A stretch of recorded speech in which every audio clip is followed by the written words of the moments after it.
ఈరోజు ఏబిఎన్ ఛానల్లో రాధాకృష్ణ గారు ఉచ్చారణ సభ్య సమాజం తలదించుకునేలాగుంది. ఎందుకంటే ఈరోజు ఇప్పుడే ఇంకా మహిళా బిల్లు 33% వస్తుంది. మహిళలకి గౌరవం అంటే మన భారతదేశంలో మహిళలకే పెట్టిన పేరు ఏమంటే గౌరవం. ఎక్కడ మహిళలను పూజించబడతారో గౌరవించబడతారో అక్కడ దేవతలు తిరుగాడుతూ ఉంటారు అనేది మన భారతదేశము. అలాంటి మహిళల్ని నువ్వు కించపరుస్తూ అతి హీనంగా మరి అంత కించపరిచి మాట్లాడాల్సిన అవసరం ఏముంది అంటే కూటమి ప్రభుత్వం చంద్రబాబు నాయుడు గారు ఈరోజు ఒక 2 సంవత్సరాలు 3 సంవత్సరాలు అయిపోయిన తర్వాత ఆయన ఉండదు, వచ్చేది మా జగనన్న ప్రభుత్వం. అయినా కూడా మహిళలంటే కూడా మీ ఇంట్లో భార్య ఉంటుంది, తల్లి ఉంటుంది, చెల్లి ఉంటుంది, ఇంతమంది నీకు గుర్తుకు రాలేదా? భారతదేశంలో అంటే వైఎస్ఆర్సీపీ కార్యకర్తల లీడర్ల భార్యల్ని చెల్లెలుగా భావించి మరి ఎవరికైనా అంటే అది ఎంత హీనాతిహీన కృత్యమో ఎలా మాట్లాడాలనిపించింది, ఎలా రాయాలనిపించింది మీకు అసలుకి మహిళల గురించి? ఈరోజు మహిళలకి రాష్ట్ర ప్రభుత్వం మహిళలందరికీ నువ్వు క్షమాపణ చెప్పి తీరాలి, లేకపోతే అది నీ హీనాతిహీనమైన కృత్యం కంటే నువ్వు ఏబిఎన్ ఛానల్ వాళ్ళకి మీడియా కంటే ప్రభుత్వానికి ప్రజలకి మధ్యతరంగా ఉండి మీడియేటర్గా ఉండి మీడియా అంటారు, దాన్ని మీడియా అంటారు.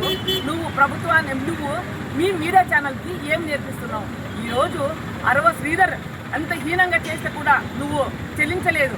అదేవిధంగా మళ్ళీ నెల్లూరు జిల్లాలోన సతీష్ యాదవ్ మరి శ్రీరామనవమి రోజు మరి అంత హీనాతి కృతమైన ఏదప్పా గెస్ట్ హౌస్లోన ముగ్గురు వాళ్ళు అంత హీనమైన కృత్యంలో ఉన్నప్పుడు కూడా దాన్ని కూడా నువ్వు ఖండించలేకపోయినావు. అదేవిధంగా మరి బిఆర్ నాయుడు భారతదేశంలోనే ప్రఖ్యాతిగాంచినటువంటి తిరుమల తిరుపతి దేవస్థానానికి ఒక చైర్మన్ ఉండి వేరే వాళ్ళ బంధువుల ఇంటికి పోయి నువ్వు వేరే వాళ్ళ భార్యను కూడా కౌగలించుకుంటున్నావు అంటే నీ హీనమైన కృత్యాలని మీ పార్టీలో చెల్లు అవన్నీ. కాబట్టి నువ్వు నీ పార్టీలో ఉన్నందుకు నువ్వు అలా మాట్లాడాల్సి వచ్చిందా? మీ పార్టీ వాళ్ళని ఫస్ట్ సరిదిద్దుకోండి.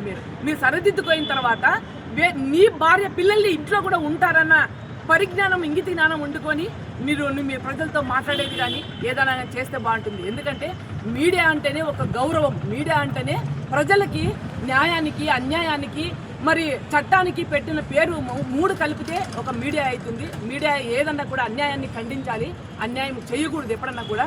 కాబట్టి ఈరోజు మీరు రాధాకృష్ణ గారు ఖచ్చితంగా ప్రజలకి మన మహిళలకి క్షమాపణ చెప్పాలి.